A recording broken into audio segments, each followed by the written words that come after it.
kana gitawag na og church life. Under the government of God. So doon ay gitawag og God's government.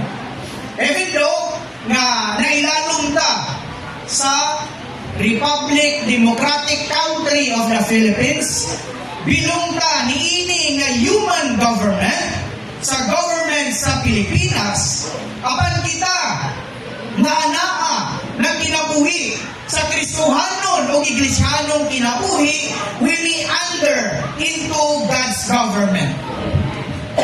Karon asa lamang ang God's government, asa lamang siya makadumala. Una, dinhi sa atong espiritu. Ikaduha, dinhi sa Iglesianong kinabuhi.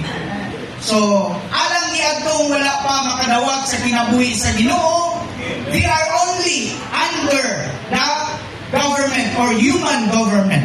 But we are not under in God's government.